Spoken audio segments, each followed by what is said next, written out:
राष्ट्रमाता जिजाऊ माँसाहेब त्यांच्या प्रेग्नन्सीच्या 9 महिन्यांमध्ये छत्रपती शिवाजीराजे शार्प बनावे यासाठी अनेक ॲक्टिव्हिटी करत होत्या. जी कणखरता, खंबीरता, धैर्य, सामर्थ्य, करेज हे त्या बाळाकडे यावं म्हणून स्वतः आई करेजियस होती. आई स्वतः घुडसवारी करत होती, तलवारबाजी करत होती. करेक्ट. कोणतीही आई अशा प्रकारचं एक उत्तुंग व्यक्तिमत्व घडवू शकते, फक्त तिला गरज आहे ती त्या 9 महिन्यांमध्ये जिजाऊ बनायची. की आज आपल्या समाजामध्ये सुद्धा गर्भवती स्त्रीकडे बघण्याचा दृष्टिकोन बदलला पाहिजे. गर्भवती स्त्रीला जर का आनंद देण्याचं काम जर का प्रत्येक येण्या जाणाऱ्या व्यक्तीनं केलं तर निश्चित ती आजची जिजाऊ बनायला तयार आहे. तीही आपल्या बाळाला जिजाऊ बनून शिवबांसारखं बनवायला तयार आहे. आम्ही इस्रायलचा रिसर्च वाचला आणि त्या रिसर्चमध्ये असं लक्षात आलं की आज इस्रायल छोटासा देश, आपल्या देशाच्या तुलनेत फक्त 1% लोकसंख्या असणारा हा देश, पण अवघ्या जगावरती राज्य करतो. याचं कारण काय की तिथली प्रत्येक गर्भवती महिला 9 महिन्यांसाठी, जसं आपण लॉकडाऊनमध्ये क्वारंटीन असतो अगदी तशीच ती क्वारंटीन राहते आणि 9 महिन्यांसाठी आपल्या गर्भात वाढणाऱ्या बाळासाठी म्हणून प्रीनेटल डेव्हलपमेंटचा प्रोटोकॉल फॉलो करते. आता इस्रायलचे उदाहरण सांगायचं झालं तर इस्रायलमध्ये लिटरली तिथली प्रत्येक महिला मॅथ्स सॉल्व करते, पती पत्नीकडून मॅथ्स सॉल्व करून घेतो किंवा मॅथ्सच्या ट्युशन्स लावल्या जातात. का तर त्या लॉजिकल ब्रेनचे डेव्हलपमेंट छान व्हावे. आज एक आई काही नाही करू शकत. जर का आमची हिरकणी रायगडाचा कडा उतरू शकते स्वतःच्या बाळासाठी, मग ही आई स्वतःच्या बाळासाठी फक्त हे 9 महिने इन्व्हेस्ट नाही का करू शकत? मला नेहमी विचारलं जातं की हजबंडचा रोल काय? तर पतीचा डायरेक्ट रोल तर होताच बीज देण्याचा, पण बीज दिल्यानंतर एन्व्हायरमेंट देण्याचा रोलसुद्धा पतीचा आहे. की ज्या घरातली आई ग्रेट आहे ना, तर घर ग्रेट आहे, ते घर ग्रेट आहे, त्या घरातली मुलं ग्रेट आहेत, तो समाज ग्रेट आहे, तो देश ग्रेट आहे. आणि म्हणून पहिल्यांदा आई ग्रेट असणं गरजेचं आहे. त्या आईला ग्रेट बनवण्याचं काम समाजातल्या प्रत्येक व्यक्तीनं करायला पाहिजे. आणि मला या विषयातनं प्रेरणा मिळाली. प्रेरणा मिळण्याचं कारण की मी माझ्या आईला कधीच पाहिलेलं नाही आहे. मी 7 महिन्याचं असताना आई वारली. ना फोटोत ना कुठे मला तिला पुन्हा कधीच पाहता आलं नाही. या विषयातनं मला जेव्हा हा विषय आणि या विषयाचं गांभीर्य लक्षात आलं, त्या दिवशी आतमधून एक आवाज मिळाला की तुला तुझ्या आईची सेवा करता आली नाही म्हणून काय झालं. या कार्याच्या माध्यमातून तुला या भारतातल्या, या देशातल्या, या जगातल्या अनेक गर्भवती आईंची सेवा करण्याची संधी मिळणार आहे. हॅलो, हाय, नमस्कार. मी जयंती वाघधरे. मित्रांनो, आजचा पॉडकास्ट हा खूप महत्त्वाचा आहे आणि आजच्या पॉडकास्टमध्ये आपण गर्भसंस्कार या विषयावर बोलणार आहोत. बाळ जेव्हा 9 महिने गर्भात असतं, ते 9 महिने हा जो काळ आहे हा इतका मौल्यवान आहे, ते आपल्याला आजच्या पॉडकास्टमधून कळणार आहे. आपल्यासोबत आज आहे गर्भसंस्कार कोच डॉक्टर विष्णू माने. खूप खूप स्वागत आहे सर तुमचं. Thank you so much. Thank you. Sir, जवळपास 2.5 लाखहून अधिक कपल आज तुमच्याकडे गर्भसंस्कारचे वर्कशॉप्स घेऊन त्यांना बाळ झालेलं आहे. आणि म्हणजे मी आता काहीच बोलत नाही याविषयी, कारण मला ते 2.5 लाख हा आकडा ऐकूनच मला असं झालेलं आहे की माझ्या वेळेला का मला कुणी असं सांगितलं नाही. पण सर, मला पहिला प्रश्न खरं तर हाच करायचा आहे की हे जे 9 महिने आहेत हे खूप मौल्यवान आहेत. कारण या 9 महिन्यानंतर जे बाळ जन्माला येणार आहे त्या बाळावर याचा खूप मोठ्या प्रमाणात प्रभाव पडू शकतो आणि मग ते बाळ पुढे जाऊन कदाचित छत्रपती शिवाजी महाराजांसारखं एक ताकदीचंही व्यक्तिमत्व बनू शकतं किंवा मग दुसरीही बाजू आहे त्याला. तर माझा पहिला प्रश्न हाच आहे की हे जे 9 महिने आहेत हे किती महत्त्वाचे आहेत आणि गर्भसंस्कार म्हणजे नेमकं काय? खूप सुंदर प्रश्न आहे. कारण आज काळाची गरज आहे. मी म्हणेन प्रत्येक स्त्री, इवन विशेषतः पती पत्नी दोघंही जॉब करत असतात. स्त्री स्वतःची जबाबदारी, घरची जबाबदारी, हजबंडची जबाबदारी आणि ऑफिसची जबाबदारी, अशा अनेक जबाबदाऱ्या ती पेलत असते. आणि ह्या जबाबदाऱ्या पेलत असताना निसर्गाने एक तिला जबाबदारी दिलेली आहे आणि ती म्हणजे आई होण्याची. सो 9 महिने बाळ जे काही गर्भामध्ये वाढत असतं, तर हे बाळ वाढवण्यासाठी निसर्गाने दिलेला हा वेळ आहे. आणि हा वेळ म्हणजे खरं तर डिझायनिंगचा वेळ आहे. पित्याचं काम खूप छोटं आहे. पिता फक्त बीज देण्याचं काम करतो. पण गर्भामध्ये, स्त्री गर्भामध्ये जेव्हा हा बीज जातो तेव्हा त्या प्लॅसेंटाला अटॅच होतो आणि प्लॅसेंटाला अटॅच झाल्यानंतर आईच्या माध्यमातून खरं तर त्या बाळाला स्वभाव, स्वरूप, संस्कार आणि कपॅसिटी देण्याचं काम एक आई करत असते. सो जन्मजात एखाद्या व्यक्तीचा स्वभाव म्हणतो, बाय बर्थ कपॅसिटीज म्हणतो, स्वरूप, आज जे काही तुमचं स्वरूप आहे, आणि संस्कार हे त्या आईकडून जन्मजात त्या बाळाला मिळत असतात. जन्माआधीचे 9 महिने आणि जन्मानंतरचं आयुष्य यांचा खूप जवळचा संबंध आहे. जन्मानंतरच्या आयुष्यात तुम्ही जे काही यश संपादन करणार आहात हे जन्माआधीच्या 9 महिन्यांमध्ये आईकडून मिळालेल्या स्वभाव, स्वरूप, संस्कार आणि कपॅसिटीच्या या वरदानावरती डिपेंड राहतं. आणि म्हणून हे 9 महिने खूप प्रेसियस आहेत. या 9 महिन्यांकडं खऱ्या अर्थानं एक डिझायनर म्हणून आईनं जागरूकपणे आकार देण्याचं काम, स्वभाव, स्वरूप, संस्कार, कपॅसिटी देण्याचं काम केलं पाहिजे. इतिहासातलं एक उदाहरण आहे आपल्याकडं भक्त प्रल्हादांचं.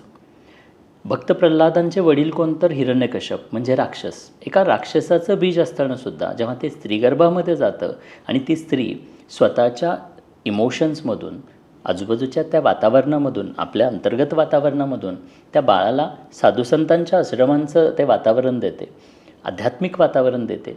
मग हे बीज 9 महिने गर्भामध्ये आणि साधुसंतांच्या त्या आश्रमातल्या वातावरणामध्ये वाढल्यानंतर जन्म कोणाचा होतो तर भगवान स्वरूप भक्त प्रल्हादांचा होतो. सो भगवान स्वरूप भक्त प्रल्हाद कोणी घडवले तर एका आईनं घडवले. आईनं तसं वातावरण आपल्या इमोशन्समधून दिले. म्हणजे भलेही ते राक्षसाचं बीज असेल पण आई त्याला डिझाईन करते. मग आईनं या पद्धतीनं जर का डिझायनिंग केलं तर मला वाटतं घराघरातलं बाळ उत्कृष्ट बनल्याशिवाय राहणार नाही आहे. इथेच अजून एक उदाहरण देईन ते म्हणजे राष्ट्रमाता जिजाऊ माँसाहेबांचं. हिंदवी स्वराज्य घडावं किंवा हिंदवी स्वराज्य यावं ही खरं तर आईची इच्छा. म्हणजे हिंदवी स्वराज्याची निर्मिती म्हणाल तर ती आईच्या विचारांमध्ये झाले. छत्रपती शिवाजी महाराजांनी ती साकार केलं. सो आईच्या माध्यमातूनच गर्भामध्ये वाढत असणाऱ्या शिवरायांना आईनं तो संस्कार दिला, विचार दिला, स्वभाव दिला, स्वरूप दिलं आणि त्याच माध्यमातून छत्रपती शिवाजी महाराजांनी आईचं स्वप्न पूर्ण केलं. सो छत्रपती शिवाजी महाराज असेच घडले नाहीत. त्यांना घडवलं. कोणी घडवलं तर एका आईनं घडवलं, तेही 395 वर्षापूर्वी. सो मला असं वाटतं की अगर देश को बेहतर बनाना है तो पहले हर गर्भवती माँ को बेहतर बनना होगा. और छत्रपति शिवाजी महाराज जी जैसी ग्रेट संतान को पाना है तो पहले हर माँ को जिजा माँ बनना होगा. कारण जिजाऊ बनल्याशिवाय शिवबा येणारच नाही. सो राष्ट्रमाता जिजाऊ माँसाहेबांनी जर का आपल्या 9 महिन्यांची इन्व्हेस्टमेंट करून शिवरायांसारखं ग्रेट व्यक्तिमत्व घडवलं असेल तर मला वाटतं की प्रत्येक आईला हे करता येणं शक्य आहे. प्रोसेस तीच आहे आणि ती प्रोसेस म्हणजे गर्भसंस्कार. अजून एक मुद्दा, तुम्ही 2 प्रश्न विचारलेले की गर्भसंस्कार म्हणजे नेमकं काय. तर जेव्हा गर्भसंस्कार हा शब्द उच्चारला जातो तेव्हा सर्वसाधारण लोकांच्या डोक्यामध्ये असे येते की गर्भसंस्कार म्हणजे हिंदू संस्कृती, धार्मिकता, पूजापाठ. पण खरं तर गर्भसंस्कार म्हणजे कोणता धार्मिक विधी नाही आहे किंवा एखाद्या धर्माशी किंवा रिलिजियस असं वर्क नाही आहे. तर गर्भसंस्कार म्हणजे त्या प्रत्येक गर्भवती महिलेचं 9 महिन्यांसाठी happy, active, creative, energetic, peaceful, stable, positive आणि कन्सिस्टंट असणं म्हणजे गर्भसंस्कार आहे. करेक्ट. आज मला सांगायला खूप आनंद वाटेल की आज 22+ कंट्रीजमधून लोक जोडली गेलेले आहेत. मुस्लिम धर्मीय अनेक हजारो स्त्रिया आहेत ज्या माझ्याकडे गर्भसंस्कार करत आहेत. ख्रिश्चन धर्मीय असतील, म्हणजे अनेक जाती, वेगवेगळ्या जाती धर्माच्या या महिला याचा अवेअरनेस आल्यानंतर आज आपल्या बाळासाठी गर्भसंस्कार करत आहेत. आणि ज्या महिलेनं हे 9 महिने इन्व्हेस्ट केले, ही 9 महिन्यांची किंमत ज्यांना कळाली त्यांनी निश्चितच एक उत्कृष्ट बाळ घडवलेलं आहे. सो माझा हेतू हाच आहे की प्रत्येक आईला, आई जसं अनेक त्या वेगवेगळ्या जबाबदाऱ्या पूर्ण करते तशीच एक जबाबदारी आहे, फक्त तिचं कुठेतरी अवेअरनेस कमी झालेला आहे. बाकीच्या जबाबदाऱ्या पेलत असताना हा 9 महिन्यांचा काळ कुठेतरी तिच्या हातातून निसटायला लागलेला आहे. आणि मला वाटतं की या पॉडकास्टच्या माध्यमातून अशा अनेक जे काही प्रेग्नंट कपल्स असतील किंवा जे कपल्स बाळासाठी प्रयत्न करतात, मला वाटतं की त्यांना एक दिशा लागू शकते. आणि मला एक खरं तर खूप महत्त्वाची गोष्ट इथे शेअर करावीशी वाटते, ते म्हणजे डॉक्टर विष्णू माने यांनी गर्भसंस्कारवर आधारित एखाद्या पुस्तकाचं एक पानसुद्धा कधी वाचलेलं नाही आहे. आणि म्हणजे खूप वेगळी गोष्ट आहे की मेडिकल टर्म्समधले डॉक्टर तुम्ही नाही आहात, तर तुम्ही एज्युकेशनल टर्ममधले डॉक्टर आहात. आणि आज अनेक गायनकोलॉजिस्ट तुमच्याकडे येतात आणि वर्कशॉप्स घेतात. खरं तर ही खूप मोठी गोष्ट आहे. मला असं वाटतं की या कार्यासाठी मी निवडलं गेलं, मी फक्त माध्यम आहे. या कार्याकडे मी का वळालो याचं कारण सांगायचं झालं तर म्हणजे पाठीमागचे 27 वर्ष हिप्नॉसिस, सबकॉन्शियस माइंड असे वेगवेगळे ट्रेनिंग प्रोग्राम मी घ्यायचं. टाटा मोटर्सला जॉब करत असताना 13 वर्ष 13 ते 19 वयोगटातल्या मुलामुलींसाठी काम केलं. आणि हे काम करत असताना अनेक कपल्स यायचे. काय असतं की बाळाचा जन्म म्हणजे प्रेग्नन्सीची गुड न्यूज मिळाली की घरातलं एक आनंदाचं वातावरण आहे, तर सगळेजण एक्सायटेड असतात. पण डिलिव्हरीनंतर जर का याच बाळात जर का काही गुणदोष असतील, काही प्रॉब्लेम्स असतील, तर हाच पालक जो आज एक्सायटेड आहे तो उद्या फ्रस्ट्रेटेड बघायला मिळतो किंवा काहीतरी वाईट शब्द बोलताना आपल्याला बघायला मिळतो. मग हे का होतं? याचं कारण असं की 9 महिन्यांचा हा काळ, त्याचा जो अवेअरनेस आहे तो अवेअरनेस आज त्या पालकांकडे नाही आहे. आणि मला हे कुठेतरी रिअलाईज झालं, माझ्याकडं टीनेजर्स जे येत आहेत त्यापैकी अनेक महिला येऊन शेअर करायचे की माझ्या प्रेग्नन्सीमध्ये काहीतरी इश्यूज होते, ताणतणाव होते, काहीतरी प्रॉब्लेम्स होते आणि म्हणून त्याचाच की काही परिणाम म्हणून मला हे असलं बाळ लाभलं. आणि मग आईवडील ते काहीतरी बोलायला लागतात. मग या गोष्टीतनं मला रिअलाईज झालं की खरंच 9 महिने आणि डिलिव्हरीनंतरचं आयुष्य यांचा काही संबंध आहे का. आणि इथे मग अभ्यास करत असताना मला लक्षात आलं की येस, 9 महिन्यांचा काळ आणि डिलिव्हरीनंतरचं आयुष्य यांचा खूप जवळचा संबंध आहे. डिलिव्हरीनंतरच्या आयुष्यात जर का निश्चित काही उत्तुंग व्यक्तिमत्व, उत्तुंग कर्तृत्व व्हायचं असेल तर त्याची बीजं ही 9 महिन्यांमध्येच लपलेले आहेत. बाळाचे पाय पाळण्यात दिसतात असं आपण म्हणतो. खरं तर या 9 महिन्यांमध्ये खूप काही गोष्टी होत असतात आणि म्हणून हे 9 महिने खूप महत्त्वाचे आहेत. आम्ही इस्रायलचा रिसर्च वाचला आणि त्या रिसर्चमध्ये असं लक्षात आलं की आज इस्रायल छोटासा देश, आपल्या देशाच्या तुलनेत फक्त 1% लोकसंख्या असणारा हा देश, पण अवघ्या जगावरती राज्य करतो. याचं कारण काय? कारण की तिथे डॉक्टर स्टीफन रिप सांगतात की तिथली प्रत्येक गर्भवती महिला 9 महिन्यांसाठी, जसं आपण लॉकडाऊनमध्ये क्वारंटीन असतो अगदी तशीच ती क्वारंटीन राहते आणि 9 महिन्यांसाठी आपल्या गर्भात वाढणाऱ्या बाळासाठी म्हणून प्रीनेटल डेव्हलपमेंटचा प्रोटोकॉल फॉलो करते. आता हा प्रीनेटल डेव्हलपमेंटचा प्रोटोकॉल म्हणजे काय? तर आपल्या भाषेत सांगायचं झालं तर ती गर्भसंस्कार करते. म्हणजे आज आमच्या देशात हजारो वर्षांपासून गर्भसंस्कारांचं महत्त्व सांगितलं गेलं. इतिहासातले अनेक उदाहरणं आम्ही पाहतो. पण आज याच विषयाला घेऊन आमच्यातली स्त्री मात्र आज अनभिज्ञ, या विषयाला घेऊन ती अजाण आहे. आणि मग मला रिअलाईज झालं की खरं तर या विषयाची गांभीर्य, हे विषय कुठेतरी आईपर्यंत पोचवण्याची गरज आहे. आणि मला या विषयातनं प्रेरणा मिळाली. प्रेरणा मिळण्याचं कारण की मी माझ्या आईला कधीच पाहिलेलं नाही आहे. मी 7 महिन्याचं असताना आई वारली. ना फोटोत ना कुठे मला तिला पुन्हा कधीच पाहता आलं नाही. सो या लाईफमध्ये मला काही ॲक्टिव्हिटीज करत असताना मला नेहमी वाटायचं, एक रिग्रेट फील व्हायचं की मला माझ्या आईसाठी काही करता आलं नाही. बट या विषयातनं मला जेव्हा हा विषय आणि या विषयाचं गांभीर्य लक्षात आलं, त्या दिवशी आतमधून एक आवाज मिळाला की तुला तुझ्या आईची सेवा करता आली नाही म्हणून काय झालं.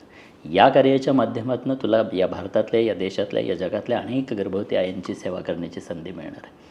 बस त्याच एका हेतूनं आय डिसाईड की नाही, मला हे कार्य करायचं आहे. माझ्या आयुष्याला खऱ्या अर्थानं पर्पज मिळाला आणि अखंडपणे गेले 5 वर्ष सातत्यानं करतो आहे. आणि इव्हन शेवटच्या श्वासापर्यंत या गर्भवती महिलांना ताकद देण्याचं काम, तिला जिजाऊ बनवण्याचं काम किंवा तिला एक शेरणी, कणखर आणि खंबीर बनवण्याचं काम या प्रोसेसच्या माध्यमातून केलं जातं आहे. आणि म्हणून मी नेहमी सांगत असतो की मी फक्त माध्यम आहे. मला कदाचित या कार्यासाठी निवडलं गेलं आहे आणि या कार्याच्या माध्यमातून अनेक लोकांच्या आयुष्यात आता बदल होताना दिसत आहेत. आज हजारो बाळं बघायला मिळतील तुम्हाला आमच्या इन्स्टा आय डीला, जे सर्वसाधारण 2 महिने ते म्हणजे 2 महिन्याची बाळंसुद्धा बोलताना आपल्याला बघायला मिळतील. हजारो बाळं आहेत 2, 3, 4 महिन्याच्या एजमध्ये. 2 महिन्याची बाळ. येस, अनेक व्हिडिओज तुम्हाला पाहायला मिळतील. एवढ्या कमी एजमध्ये इवन WHO एक माइलस्टोन चार्ट दिलेला आहे सर्वसाधारण बाळांच्या ग्रोथसाठी.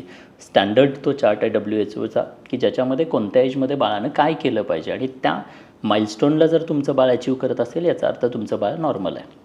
पण आज आमच्याकडे गर्भसंस्कार केलेली जी बाळं आहेत, ही बाळं खूप आधी हे सर्व माइलस्टोन पूर्ण करताना बघायला मिळतात. आज 27 बाळं आहेत ज्यांनी 4 महिने ते 1.5 वर्षाच्या एज ग्रुपमधली ही बाळं आहेत. 27 बाळं आहेत ज्यांनी वर्ल्ड रेकॉर्ड केलेले आहेत एक्स्ट्राऑर्डिनरी ग्रास्पिंग कपॅसिटीजसाठी. सो हे करता येतं. मला वाटतं की राष्ट्रमाता जिजाऊ माँसाहेब हे आपल्यासमोर उदाहरण आहेत की त्यांनी आपल्या बाळासाठी ही प्रोसेस फॉलो केली. त्यांनी आपल्याला बाळाला घडवलं.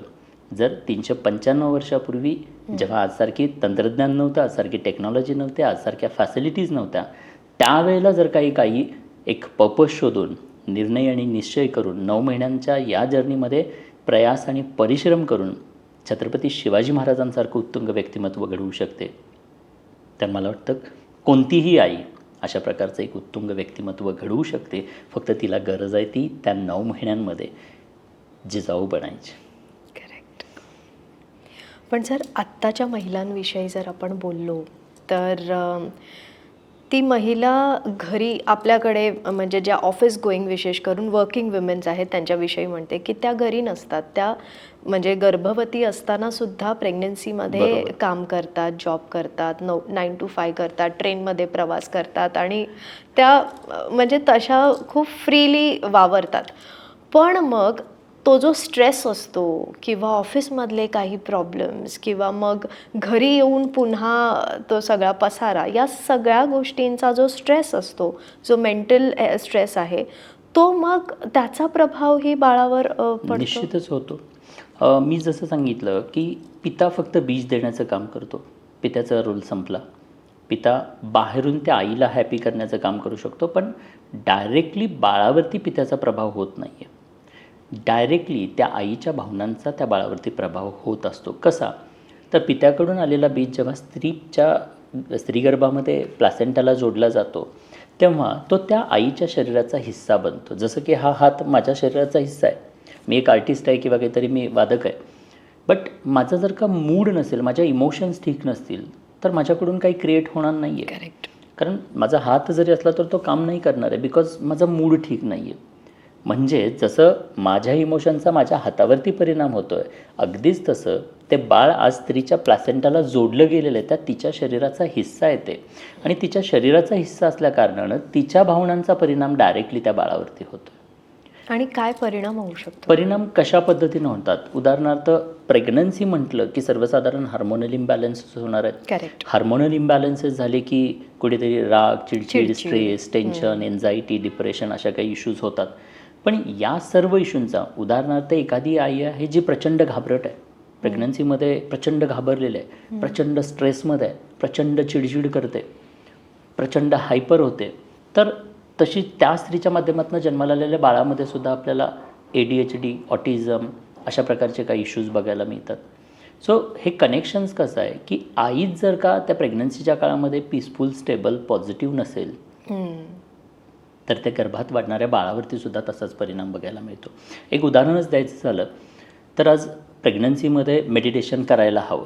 स्वामी विवेकानंदांचं उदाहरण आहे. स्वामीजींच्या आईने स्वामीजींवरती गर्भसंस्कार केले का? तर यस, केले. म्हणजे स्वामीजींच्या आई प्रेग्नंट असताना स्वामीजींच्या वेळेला मंदिरामध्ये जाऊन तासनतास मेडिटेशन करायच्या, त्या डीप गहऱ्या अवस्थेमध्ये राहायच्या, आणि त्याचा परिणाम स्वामीजींवरती होत होता. सो मेडिटेशन काय करतं तर तुमच्या ब्रेनच्या फ्रिक्वेन्सीज रिड्यूस करतं, आणि ब्रेनच्या फ्रिक्वेन्सी रिड्यूस झाल्या की तुम्हाला पीस आणि स्टॅबिलिटी येते. करेक्ट. बट आमचा प्रॉब्लेम काय आहे की आजच्या याच्यात आम्ही पीस आणि स्टॅबिलिटी आईकडे यावी यासाठी आम्ही प्रयत्नच करत नाही. आम्ही मेडिटेशन करून त्या गैऱ्या अवस्थेमध्ये जातच नाही आहे. आम्ही उलटं त्याच्या विरोधात आम्ही काय करतो तर आम्ही हाय फ्रिक्वेन्सीचे म्युझिक्स ऐकतो आहे. आता म्युझिक्स, मेडिटेशनची मेडिकली व्याख्या काय आहे तर highest level of meditation is the state of low brain frequency. म्हणजे डीप लेवलचं मेडिटेशन म्हणजे मेडिकली ब्रेनच्या फ्रिक्वेन्सीची लो अवस्था.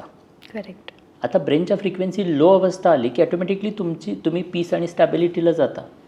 आज होतं आहे काय, आम्ही एकतर मेडिटेशन करत नाही आहे, आम्ही पीस आणि स्टॅबिलिटी आणत नाही आहे, उलट ब्रेनच्या फ्रिक्वेन्सीज वाढवणारे म्युझिक ऐकत असतो. करेक्ट. म्हणजे उदाहरणार्थ आपण हाय फ्रिक्वेन्सीचं म्युझिक ऐकतो आहे, एखाद्या हॉलमध्ये आपण गॅदर आहोत, इथे जर का एखादं अल्फा फ्रिक्वेन्सीचं, लो फ्रिक्वेन्सीचं पीसफुल सूदिंग म्युझिक प्ले केलं तर 10 मिनिटात आपण एकदम शांत.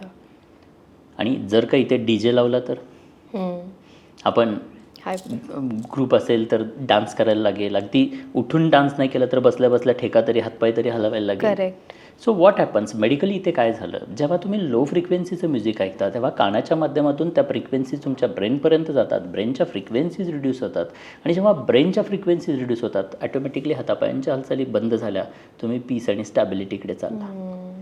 आणि जेव्हा तुम्ही हाय फ्रिक्वेन्सीचं म्युझिक ऐकता तेव्हा ॲटोमॅटिकली तुमच्या ब्रेनच्या फ्रिक्वेन्सीज हाय होतात. ब्रेनच्या फ्रिक्वेन्सीज हाय झाल्या की तुमचे हातपाय हलायला लागतात, म्हणजे तुम्ही डान्स करायला लागता. DJचं म्युझिक असेल तर म्हणजे तुम्ही हायपर ॲक्टिव्ह होताय, तुमची पीस अँड स्टॅबिलिटी गेली. मग आजची गर्भवती महिला इझिली हेडफोन लावून जर का DJवालं म्युझिक ऐकत असेल किंवा DJ सारख्या वातावरणात एक्सपोज्ड असेल तर निश्चितच त्याचा ॲडव्हर्स इफेक्ट त्या बाळावरती, म्हणजे हाय एनर्जी त्या बाळाला पण जाते. आणि मग डिलिव्हरीनंतर आज आपल्याला बघायला मिळतं की अनेक बाळांमध्ये मग ADHD म्हणजे attention deficit hyper active disorders बघायला मिळतात. आमच्याकडं डॉक्टर निकिता बोदाडे म्हणून एक पिडॅट्रिक GSCमध्ये आमच्या कोर्सला जॉईन झालेल्या होत्या. त्या MD पिडॅट्रिक आहेत. सो त्यांनी शेअरिंगमध्ये मला सांगितले की सर, त्यांनाही ट्यून्स आहेत. सो त्यांनी मला शेअरिंगमध्ये सांगितले की सर, मी अनेक बाळं चेक करत असते, अनेक बाळांना मी ट्रीट करत असते आणि मी पाहते की जवळजवळ 10 पैकी 6 बाळांना ऑटिझम, ADHD, गतिमंद, मतिमंद अशा प्रकारचे काही ना काहीतरी इश्यूज बघायला मिळतात. म्हणजे डिलिव्हरीनंतर बाळ जन्माला आलं की सर्वसाधारण 9 महिने 10 महिने झालं की आईवडिलांना लक्षात यायला लागतं की काही ना काहीतरी इश्यूज आहे आणि मग त्यावेळेला आम्ही दवाखान्याकडे पळतो. मग तेव्हा वाटेल तेवढा वेळ, वाटेल तेवढे पैसे आम्ही खर्च करतो किंवा खर्च करायला तयार असतो. पण हे होऊच नये यासाठी निसर्गानं त्या आईला 9 महिन्यांचा वेळ दिला की तुला हवं तसं बाळ डिझाईन कर. खरं तर आई कोण आहे? आई डिझायनर आहे आणि जसं सांगितलं तसं ती आई बाळाला बऱ्याच गोष्टी देऊ शकते. ब्रेन, तुम्ही विचारलं की कसा परिणाम होतो. ब्रेन कुठे बनतो? मेडिकली जर पाहिलं, मेडिकल सायन्स सांगतं की 80% ब्रेन हा गर्भातच बनतो आणि रिमेनिंग 20% ब्रेन सर्वसाधारण वयाच्या 7 वर्षापर्यंत डेव्हलप होत असतो. सो मेजर ज्या ब्रेनमुळे मानवप्राणी वेगळा गणला गेला, तो त्या ब्रेनचा 80% हिस्सा आज युट्रसमध्ये बनतो आहे.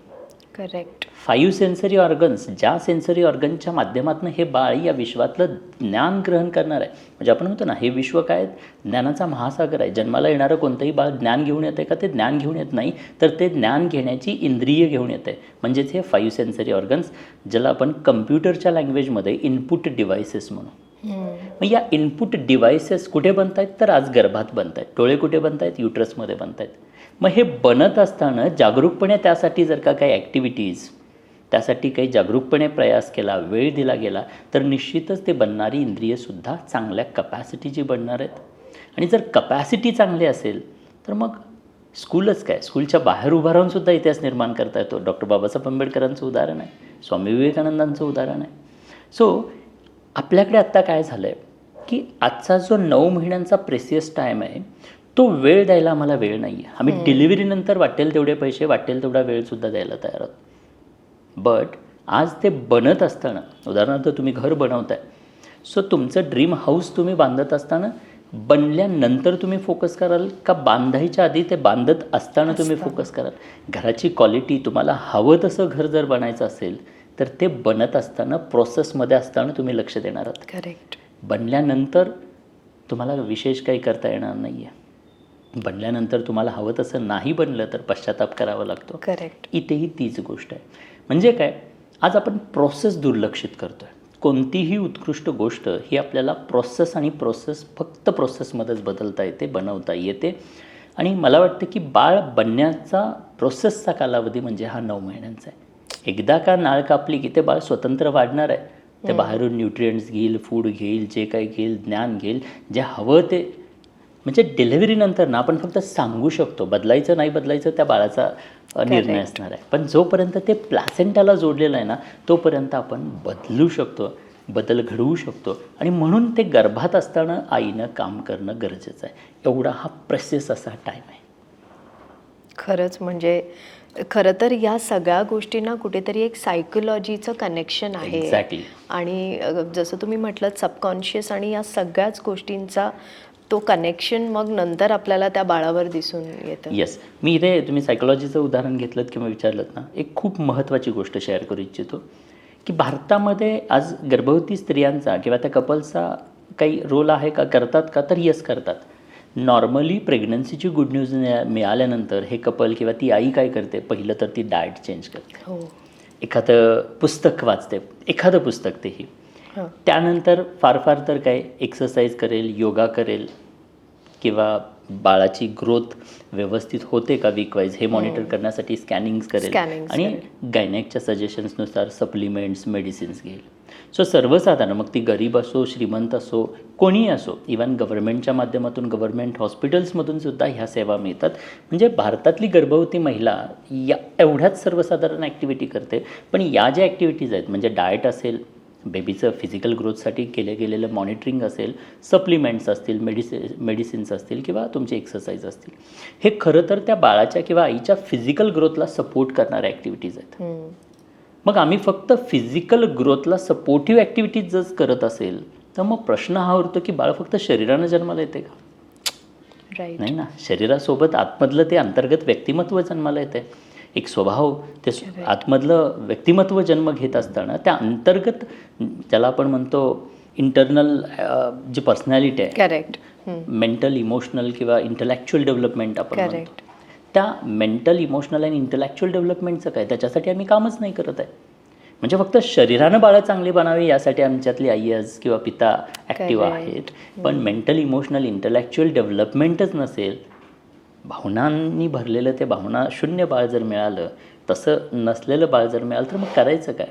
करेक्ट. मग आम्ही डिलिव्हरीनंतर आम्ही जागे होतो आणि वर्षभरानंतर मग पश्चाताप करतो किंवा काही ॲक्टिव्हिटीज करायला लागतो. त्यामुळे मला असं वाटतं की वेळ असताना ॲक्शन घेणं गरजेचं आहे, वेळेतच त्या गर्भातल्या बाळासाठी काम करणं गरजेचं आहे. आणि आज जर का तो वेळ दिला तर मला वाटतं की डिलिव्हरीनंतर तुम्हाला कुठं काही खर्च करायची गरज नाही आहे. म्हणजे अगदी स्कूलच काय, ज्याच्याकडं खरंच चांगल्या कपॅसिटीज आहेत ते कुठूनही ज्ञान घेणार आहे. आज इंटरनेट अवेलेबल आहे, जगातलं ज्ञान कुठूनही घेता येणं शक्य आहे. स्वामीजींच्या आईला माहिती होतं, स्वामी विवेकानंदांच्या आईंना माहिती होतं. काय माहिती होतं की मी गर्भातच माझ्या बाळाला सर्वगुण संपन्न बनवलेलं आहे, आयुष्यभराची शिदोरी दिलेलं आहे. हे बाळ भारत परिक्रमेला जाऊ दे, नाही शिकागो परिषदेला जाऊ दे, जिथे जाईल तिथे देशाचं आणि आईवडिलांचं नाव मोठं केल्याशिवाय राहणार नाही आहे. सो मला वाटतं की तो कॉन्फिडन्स आज अनेक बाळं बघायला मिळतात की डिलिव्हरीनंतर विशेषतः आईचं किंवा वडिलांचं सानिध्य न लाभलेली अनेक बाळ आहेत. मग ते आयुष्यात उपाशी राहिलेत का नाहीत, त्यांनीही त्यांच्या कपॅसिटीनुसार काही ना काहीतरी केलं. इव्हन मी माझं स्वतःचं उदाहरण देत असतो की डिलिव्हरीनंतर माझ्या आईला मला वेळ देता आला का, तर नाही देता आला. बट मला असं वाटतं की डिलेव्हरीनंतर जरी माझ्या आईनं मला वेळ दिला नसला, तर डिलेव्हरीच्या आधी जे 9 महिने होते त्या 9 महिन्यांमध्ये माझ्या आईनं माझ्यासाठी काहीतरी केलं आणि म्हणून आज मी कदाचित इथेपर्यंत येऊ शकतो. सो मला स्वभाव, स्वरूप, संस्कार आणि कपॅसिटीचं वरदान आईनं गर्भात असतानाच दिलेलं. त्यामुळे डिलेव्हरीनंतर भलेही ती माझ्यासोबत नसेल तरी पण माझ्या आयुष्यात मला काहीतरी करता आलं, आणि हे बिकॉज ऑफ त्या आईनं गर्भात असताना केलेल्या कार्याचं कदाचित हे परिणाम असू शकतात. करेक्ट. आणि म्हणजे किती महत्त्वाची गोष्ट आहे ही की जेव्हा आई गर्भवती असते, एक बाई गर्भवती असते, त्यावेळेला आपण ते स्कॅनिंग्ज आणि सोनोग्राफी या सगळ्या गोष्टी करतो आणि आपण इंटरनल ऑर्गन्स चांगले आहेत ना, सगळं वर्क होतं आहे ना, हार्टबीट चालू आहे ना, ह्या सगळ्या गोष्टी बघतो. पण तुम्ही जसं म्हटलं की ते बाळ इंटरनली ते कसं ग्रो होतं आहे किंवा त्याचं ब्रेन, ह्या सगळ्या गोष्टी किती महत्त्वाच्या आहेत. आणि खरंच खूप वेगळं. आणि मला एकच आता सतत तो एक गिल्ट येतो आहे की मी प्रेग्नंट असताना माझी तुमची भेट का झाली नाही. पण सर एक एक एक विशेष एक गोष्ट मला इथे शेअर करावीशी वाटते की मला ट्विन्स झाले आणि माझ्या मुलांचा जन्म हा कोविड काळातला आहे. सो कोविड काळातला जन्म असल्यामुळे माझं असं झालं की बाळांना बाहेरच्या कुठल्याच ॲक्टिव्हिटीमध्ये त्यांचा सहभाग नव्हता. प्ले ग्रुपमध्ये टाकता येत नव्हतं, इतर मुलांशी ते खेळू शकत नव्हते आणि बराच वेळ घरात जायचा आणि टी व्ही बघण्यात जायचा. आणि त्याच्यानंतर माझ्या एका बाळाला थोडासा मला जाणवलं की तो थोडासा स्लो आहे किंवा तो आय कॉन्टॅक्ट करत नव्हता आणि तो बोलायलाही त्याला बराच वेळ गेला. त्यामुळे आम्ही घाबरलो आणि मग आम्ही सगळे ट्रीटमेंट सुरू केले. सो बेसिकली ऑक्युपेशनल थेरपी आणि ज्या ज्या थेरपी असतात इनिशियली त्या सगळ्या केल्यानंतर मग तो नॉर्मल झाला. पण मग मला असं कळलं की कोविड काळात जन्मलेल्या बाळांमध्ये ऑटिझम आणि या सगळ्या गोष्टींचा म्हणजे ह्यांची संख्या खूप जास्त आहे. तर मग खरंच कोविड काळाला दोष द्यायला हवा की जसं तुम्ही म्हटलं की गर्भसंस्कार याही खूप ॲक्च्युली अपॉर्च्युनिटी होती, म्हणजे घरी होतात, वेळ होता. आज धावत्या युगात अनेक महिलांना गर्भसंस्कार करायचे असले तरीसुद्धा करता येत नाही आहे, कारण कुठेतरी जॉब आहे, कुठेतरी आत्ताच करिअर सुरू झालेलं आहे किंवा आणखीन काही गोष्टी असतात आणि त्यामुळे मनात असतानासुद्धा करता येत नाही आहे. बट कोविड काळात खरं तर मी म्हणेन की गर्भवती स्त्रीला ती अपॉर्च्युनिटी होती. इंटरनेटच्या माध्यमातून अनेक लोक जोडली जाणं शक्य होतं आणि घरबसल्या अशा काही गोष्टी करता येणं शक्य होतं. सो आज मी जे काही गर्भसंस्कार करतो आहे, GSC म्हणतो गर्भसंस्कार चॅलेंज, याचा जन्मसुद्धा कोविडमध्येच झाला. 23 मे 2020ला आम्ही पहिला वेबिनार ऑनलाईनला घेतला आणि तिथून माझी सुरुवात होती. पहिल्या वेबिनारला मला वाटतं की 7 लोक अटेंड केलेले होते आणि आज 800 लोक माझ्या फिजिकल हॉलमधल्या कार्यशाळेला अटेंड करतात आणि खूप चांगलं एक परिवर्तन. सो मला असं वाटतं की आपला बघण्याचा दृष्टिकोन, प्रेग्नन्सीकडे बघण्याचा दृष्टिकोन बदलला पाहिजे. आत्ता जसं तुम्ही सांगितलं की डिलिव्हरीनंतर मग आम्ही धावपळ करायला चालू करतो. मला अजून एक आवर्जून सांगावंसं वाटतं की आज जेव्हा मी कार्यशाळा घेतो किंवा मी घेतो म्हणण्यापेक्षा मी फक्त माध्यम आहे, हजारो वर्षांपासून सांगितलेली ही प्रोसेस आहे, मी फक्त त्याला इलॉबरेट करण्याचं काम किंवा मेडिटेटर म्हणून काम करतो. आज आपल्याकडं एक वेगळं कल्चर बघायला मिळतं. कोणतं? गर्भसंस्कारांचं कल्चर कुठेतरी आपल्या संस्कृतीमधनं हरवताना आपल्याला जाणवतं आहे. आणि वेगळं कल्चर कोणतं? तर ते म्हणजे मॅटर्निटी फोटोशूटचं कल्चर. हो. म्हणजे तिथे वेळ देतो, पैसे देतो, आम्ही भरपूर काही देतो. माझा सिम्पलसा प्रश्न आहे, तुम्हीही मॅटर्निटी फोटोशूट केला असेल, मॅटर्निटी फोटोशूटमध्ये जे काही तुम्ही इन्व्हेस्टमेंट नाही तर तुम्ही जे काही खर्च केलं त्याचा या बाळांच्या आयुष्यभरासाठी काय फायदा आहे? काहीच नाही. बाळाला असं कोणतं गिफ्ट मिळालं त्या मॅटर्निटी फोटोशूटमुळे? काहीच नाही. आणि तरी पण आम्ही करतो. म्हणजे अगदी गरीब असो, श्रीमंत असो, कोणीही असो, सगळे. म्हणजे आमच्याकडं कळत न कळत हे गर्भसंस्कारांचं मूल्य देणारं असं जे शिक्षण आहे ते कुठेतरी आम्ही हरवलं. आणि बस मॉडर्न कल्चर म्हणून आम्ही फक्त आमच्या आनंदासाठी, टेम्पररी आनंदासाठी आम्ही कुठेतरी मॅटर्निटी फोटोशूट आणि अशा गोष्टींचा अट्टास धरतो ज्याचा त्या बाळाला काहीही फायदा नाही आहे. मग मला वाटतं की हा म्हणजे मॅटर्निटी फोटोशूट करू नये असं मी म्हणत नाही, डेफिनेटली करायला पाहिजे. पण कम्पेअर केलं तर लक्षात येईल की आम्ही नको त्या गोष्टींवरती जास्त वेळ किंवा पैसे घालवतो आहे. पण जे खऱ्या अर्थानं केलं पाहिजे, जिथं लव अँड कनेक्शन बनतं. पूर्वीची आपली जी आई असायची, आता ब्रेन डेव्हलपमेंटसाठी काम केलं गेलं पाहिजे कारण ब्रेन गर्भामध्ये बनतो आहे. सेन्सरी ऑर्गनसाठी काम केलं पाहिजे का तर ते गर्भामध्ये बनत आहेत. त्या स्वभाव, संस्कार, स्वरूप याच्यासाठी काम केलं गेलं पाहिजे तर कारण ते आज आत गर्भामध्ये बनतं आहे. जे मेंटल, इमोशनल, इंटलेक्च्युअल डेव्हलपमेंट आहे त्याच्यासाठी काम केलं गेलं पाहिजे कारण ते आत्ता आतमध्ये बनतं आहे. मग ह्या गोष्टी बनत असताना काम केलं गेलं पाहिजे. बनल्यानंतर आपण बदलू शकत नाही आहे. मी नेहमी एक उदाहरण देत असतो की आपल्याकडं एक ग्लास आहे किंवा पाण्याची बॉटल आहे, तर त्या बॉटलची कपॅसिटी ठरलेली आहे. अर्धा लिटरचा कप असेल किंवा बॉटल असेल तर त्याची कपॅसिटी अर्धा लिटरची आहे. एकदा का ती बनली की मला त्या अर्धा लिटरचं 5 लिटर नाही करता येणार आहे. करेक्ट. अर्धाच लिटर, कारण जन्मतानाच ती प्रोसेसमध्ये असतानाच तिची कपॅसिटी ठरवली गेलेली आहे. आता मला ती कपॅसिटी नाही बदलता येणार आहे. पण ते जन्मायच्या आधी प्रोसेसमध्ये असताना मला जर का सांगता आलं असतं त्या कुंभाराला किंवा त्या मॅन्युफॅक्चररला, मी सांगितलं असतं की मला अर्धा लिटरची नको आहे, मला 500 लिटरची हवे, तर त्यांना 500 लिटरची पण बनवून दिली असते. पण एकदा का बनली की पुन्हा आपण काही करू शकत नाही. अगदी तसंच म्हणून जोपर्यंत बाळ प्रोसेसमध्ये आहे, युट्रसमध्ये आहे, तोपर्यंत हवे तसे बदल घडवता येतील. म्हणजे डिलिव्हरीनंतर पुन्हा ही धावपळ करायची गरज नाही. करेक्ट. आणि बाय बर्थ कपॅसिटी असेल तर स्वामी विवेकानंदांच्या आईप्रमाणे मला वाटतं की आजची आईसुद्धा निश्चिंत होऊ शकते की आता मला काळजी नाही, माझं बाळ स्कूलमध्ये जाऊ दे नाही तर नाही जाऊ दे. जर कपॅसिटी दिलेली असेल ना तर निश्चितच ते कोणत्या ना कोणत्या क्षेत्रात यशाच्या शिखरावरती पोचणार आहे, आईवडिलांचं आणि देशाचं नाव रोशन करणार आहे. क्या बात आहे. पण सर, आपण बऱ्यापैकी गर्भसंस्कारविषयी बोललो की ते किती महत्त्वाचं आहे आणि एकूणच बाळावर त्याचा परिणाम काय होतो. पण आता मला वाटतं प्रेक्षकांना महत्त्वाचा प्रश्न हा पडला असेल की गर्भसंस्कार कसे करायचे. तर काही एक्झाम्पल्स आम्हाला तुम्ही सांगू शकता, बेसिक गोष्टी ज्या महिला आज गर्भवती आहेत त्यांच्यासाठी हा पॉडकास्ट खरं तर खूप फायदेशीर ठरणार आहे. तर त्या महिलांसाठी काही निश्चित. जसं मी आत्ता पहिल्या आपल्या या आत्तापर्यंतच्या डिस्कशनमध्ये एक लक्षात आलं असेल की गर्भसंस्कार किंवा हे 9 महिन्यांची प्रोसेसमध्ये वाढणारं बाळ आणि हे 9 महिने खूप महत्त्वाचे आहे. एवढं जरी समजलं तर पुढं करायचं काय हे खूप सोपं आहे. तर गर्भसंस्कारांमध्ये बेसिकली काय करायला हवं आणि सायंटिफिक वेमध्ये काय केलं पाहिजे, ज्या पद्धतीनं इस्रायलमधली आज प्रत्येक गर्भवती महिला आपल्या बाळासाठी अनेक ॲक्टिव्हिटी, जे आपण म्हटलं की मेंटल, इमोशनल, इंटलेक्च्युअल डेव्हलपमेंटसाठी काम केलं गेलं पाहिजे, तर त्याच्यावरती आपण निश्चित बघूयात. शारीरिक डेव्हलपमेंटसाठी आपली आई आज काम करते का तर करते. अनेकदा जेव्हा लोक सेमिनार्सनं येतात, ऑनलाईन माझे कार्यशाळा अटेंड करतात, तेव्हा त्यांचा आजच्या लोकांचा एक प्रश्न असतो की सर डाएट काय घ्यायचा. नंतर डाएट इम्पॉर्टंट आहेच, पण डाएट व्यतिरिक्त अजून खूप महत्त्वाच्या गोष्टी आहेत आणि त्या गोष्टी करणं गरजेचं आहे. जसं आता मी सांगितलं की ब्रेन 80% ब्रेन हा गर्भात बनतोय. मग ब्रेनसाठी काय ॲक्टिव्हिटी करायला पाहिजेत ना, कारण बनणारा ब्रेन हा उत्कृष्ट बनवायचा असेल तर निश्चित त्यासाठी काय एक्सरसाइजेस, त्यासाठीच्या काय ॲक्टिव्हिटीज आईनं केल्या पाहिजेत. आणि सर्वसाधारण एक जर पहिला ट्रायमेस्टर असेल तर कमीत कमी एक 90 मिनटं म्हणजे 1.5 ते पावणे 2 तासांचा वेळ तरी आईनं इन्व्हेस्ट करणं आवश्यक आहे त्यासाठी.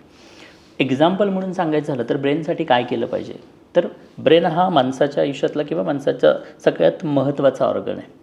मग हा ब्रेन आईच्या गर्भात बनत असताना त्या ब्रेनला बूस्ट करण्यासाठी काही ब्रेन ॲक्टिव्हिटीज केल्या पाहिजेत. आपली 40-50 वर्षापूर्वीची जर आपण आई पाहिली तर ती ब्रेन रिलेटेड काय ॲक्टिव्हिटीज करायच्या. जसं आपल्या ब्रेनचे 2 हिस्से आहेत, एक राईट ब्रेन एक left brain. So right brain हा क्रिएटिव्ह ब्रेन आहे आणि त्यासाठी क्रिएटिव्ह टास्क आईनं दररोज करणं कंपल्सरी आहे, एव्हरीडे करायला हवेत. आपली पूर्वीची आई जी होती 40-50 वर्षापूर्वीच्या स्त्रिया सर्वसाधारण हाऊसवाईफ असायच्या आणि घरातली कामं करत असायच्या आणि घरातली कामं करत असतानासुद्धा ती आई गर्भवती असताना बाळासाठी विशेष ॲक्टिव्हिटीज करत राहायची. म्हणजे दिवसभराच्या ॲक्टिव्हिटीमध्ये जेव्हा जेव्हा तिला 10-15 मिनिटांचा वेळ मिळायचा तर ती विशेष ॲक्टिव्हिटी करायची. ती काय करत होती तर ती येणाऱ्या बाळासाठी म्हणून मार्केटमधनं ऊल आणायची आणि बाळासाठी स्वेटर विणकाम करायची. करेक्ट. सिम्पलचा प्रश्न आहे, जी आई स्वतःच्या येणाऱ्या बाळासाठी म्हणून स्वेटर विणकाम करते ती विणकाम करत असताना तिच्या डोक्यात विचार कोणाचे असतील? बाळाचे. ऑब्व्हियसली. म्हणजे काय, ती जर दिवसभरात 10-10 मिनटं अशी 4 वेळाला जरी देत असली तर दिवसभरात किमान 40 मिनटं त्या बाळाच्या इमोशन्सशी कनेक्टेड आहे. करेक्ट. आजची परिस्थिती काय, आज सकाळपासून संध्याकाळपर्यंत जेव्हा आमची आजची स्त्री आजची आई ही बिझी आहे त्यावेळेला ती कित्येकदा विसरलेली की आज माझ्या गर्भात बाळपण वाढतं आहे. मग असं जर विसरलेलं असेल, ती इमोशनली त्या बाळाशी कनेक्टेड नसेल तर ती लव अँड कनेक्शन जे बॉन्डिंग आपण म्हणत होतो आईचं आणि बाळाचं, ते बॉन्डिंग निर्माण होणार कसं? करेक्ट.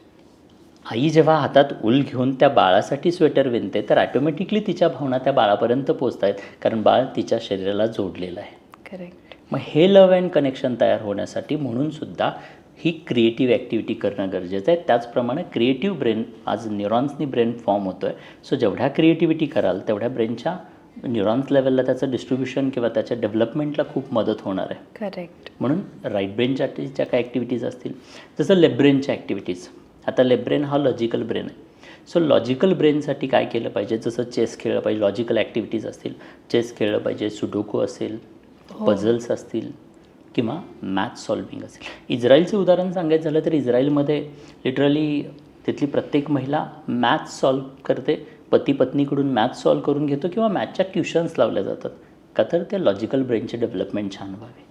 त्याचप्रमाणे दोन्ही ब्रेनचा हा प्रोसेसरचा स्पीड चांगलं वाढावं. जसं आपण म्हणतो की चतुर बिरबल, तर चतुरता म्हणजे काय, शार्पनेस. हा प्रोसेसर आहे, कम्प्युटरच्या लँग्वेजमध्ये हा प्रोसेसर आहे.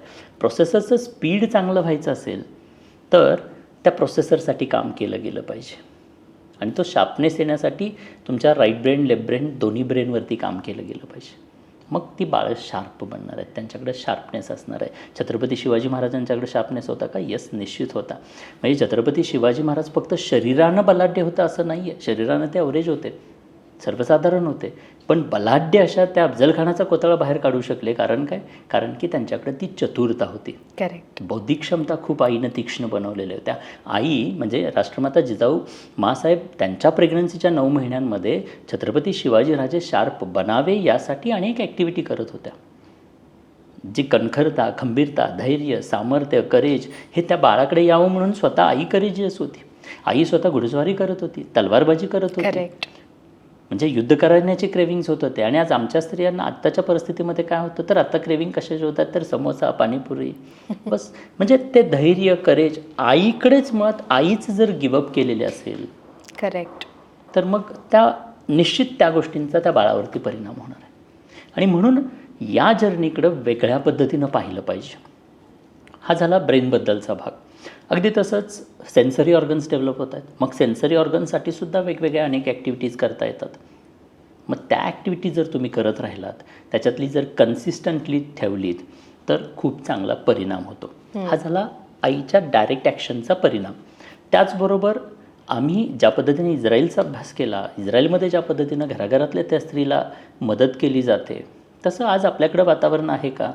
नाही आहे. घराघरात सासू सुनेचे भांडणं आणि ते गोष्टी आपल्याला ऐकायला मिळतात किंवा सर्वसाधारण असतात. आता घरातच नाही तर आजची स्त्री वर्किंग असेल तर ऑफिसात सुद्धा करेक्ट. बॉसकडून होणारी हॅरेसमेंट, कामाचा असणारा तणाव, कामाचं असणारं प्रेशर, कलिग्सकडून होणारी काही हॅरेसमेंट, टॉन्टिंग, या सर्व गोष्टींचा परिणाम होत आहे. तुम्ही ट्रॅव्हलिंग म्हणा, इथे अनेक काही गोष्टी निगेटिव्हिटीज येत आहेत. आज न्यूजपेपर असतील, मीडिया असेल किंवा आजूबाजू असणारा सोशल मीडिया असेल, यांच्या माध्यमातून सुद्धा निगेटिव्हिटीज आज पेरल्या जात आहेत. करेक्ट. आणि मग या सर्वांचा परिणाम त्या बाळावरती डायरेक्टली होतो आहे. म्हणजे बाहेरच्या वातावरणाचा आईवरती आणि आईच्या आतल्या वातावरणाचा बाळावरती. करेक्ट. मग याच्याशी कुठं तर आम्हाला डिस्कनेक्ट व्हावं लागेल. भलेही म्हणजे आजच्या स्त्रीला मी एकच सांगत असतो की बाळ जे आहे ते तुझ्या प्लॅसेंटाला अटॅच झालेलं आहे, ते तुझ्या शरीराचा हिस्सा आहे. आज एक आई काही नाही करू शकत. जर का आमची हिरकणी रायगडाचा कडा उतरू शकते स्वतःच्या बाळासाठी, मग ही आई स्वतःच्या बाळासाठी फक्त हे 9 महिने इन्व्हेस्ट नाही का करू शकत? भलेही पहिल्यासारखं आज आपण 10 किंवा 12 बाळांना जन्माला घालत नाही, 1 किंवा 2च. मग 1 किंवा दुसरं बाळ जर का उद्याच्या भारताचं प्रतिनिधित्व करणारं निर्माण केलं, जर का एखादं भारतरत्न अपत्य तुमच्या माध्यमातून निर्माण झालं तर हरकत काय? बरं, स्वप्न बघायचीच तर मग मोठी बघूयात ना.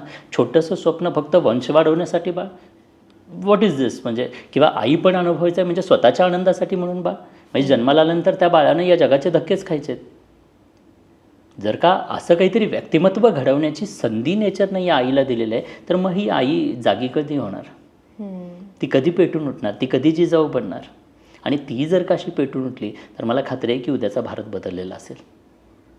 क्या बात आहे. सो या पद्धतीनं अशा वेगवेगळ्या ॲक्टिव्हिटींसाठी म्हणून वेळेचं नियोजन, म्हणजे पहिली प्रायोरिटी जर प्रेग्नन्सीमध्ये काय असेल तर ती म्हणजे बाळ. आणि त्यानंतर मग जॉब, त्यानंतर मग इतर गोष्टी, त्यानंतर अनेक गोष्टी. सो स्त्रियांना मी सांगत असतो की तुम्ही जॉब सोडला पाहिजे का? मग नाही आहे, मी जॉब सोडा असं कधीच म्हणत नाही आहे. पण मला असं या पॉडकास्टच्या माध्यमातून सांगायचं आहे की आज आपल्या समाजामध्ये सुद्धा गर्भवती स्त्रीकडे बघण्याचा दृष्टिकोन बदलला पाहिजे. गर्भवती स्त्रीला जर का आनंद देण्याचं काम जर का प्रत्येक येण्या जाणाऱ्या व्यक्तीनं केलं तर निश्चित ती आजची जिजाऊ बनायला तयार आहे. तीही आपल्या बाळाला जिजाऊ बनून शिवबांसारखं बनवायला तयार आहे. मला नेहमी विचारलं जातं की हजबंडचा रोल काय? तर पतीचा डायरेक्ट रोल तर होताच बीज देण्याचा, पण बीज दिल्यानंतर एन्व्हायरमेंट देण्याचा रोलसुद्धा पतीचा आहे. म्हणजे पतीनं खंबीरपणे पत्नीच्या मागे जर का उभारलं तर निश्चित ती लढायला तयार आहे. तिला होत असणारं डिप्रेशन, एन्झायटी, स्ट्रेस, टेन्शन त्याच्याशी सुद्धा ती भांडायला 2 हात करायला तयार आहे. पण तिला तो सपोर्ट आमच्याकडून मिळतो का? मग पतीला त्याबद्दलचा अवेअरनेस आहे का? पती आपल्या पत्नीसोबत ह्या लॉजिकल, क्रिएटिव्ह किंवा अशा वेगवेगळ्या टास्कसाठी इन्व्हॉल्व आहे का? किंवा इन्व्हॉल्व होतो आहे का? थोडीफार जरी मदत केली तर निश्चित मला वाटतं की स्त्री पुन्हा पेटून उठायला तयार आहे. म्हणतात ना की माँ एक ऐसा योद्धा है जिसे खुद भगवान भी हरा नाही सकते. सो आई खरंच ग्रेट आहे. माझं एक स्पष्ट मत आहे की ज्या घरातली आई ग्रेट आहे ना, तर घर ग्रेट आहेत, ते घर ग्रेट आहे, त्या घरातली मुलं ग्रेट आहेत, तो समाज ग्रेट आहे, तो देश ग्रेट आहे. आणि म्हणून पहिल्यांदा आई ग्रेट असणं गरजेचं आहे. त्या आईला ग्रेट बनवण्याचं काम समाजातल्या प्रत्येक व्यक्तीनं करायला पाहिजे. एखादी ऑर्गनायझेशन असेल तर मला असं वाटतं की त्या ऑर्गनायझेशनमध्ये प्रेग्नंट महिला जर असेल तर त्या प्रेग्नंट महिलेला भले तिची पोस्ट कोणती आहे हे न बघता तिच्यासाठी वेगळी एखादी केबिन असावी आणि त्या केबिनमध्ये असं मस्त छान सजवलेलं असावं, छानशी म्युझिक्स लावलेले असावीत आणि तिला प्रत्येक कर्मचाऱ्यानं, कलिगनं, बॉसनी सगळ्यांनी असा आनंद देण्याचा हे केलं पाहिजे. आनंदित वातावरण तिच्यासाठी निर्माण केलं गेलं पाहिजे. आणि या पद्धतीनं जेव्हा एखादं ऑर्गनायझेशन, घर, नवरा, कलिग्स, समाज या सर्वांकडून ह्या गर्भवती स्त्रीला असं जेव्हा मदत होईल तेव्हा निश्चितच येणारं प्रत्येक बाळ आणि बाळ उत्कृष्ट घडलेलं असेल. पण इथे हेही सांगायचं आहे, मदत केली तर ठीक, नाही केली तरी पण आईनं गिवअप करता कामा नाही. कारण मोस्टली काय होतं की जेव्हा मी याबद्दल बोलत असतो तेव्हा बरेचदा महिला तेवढंच पकडून धरतात की मदत केली पाहिजे.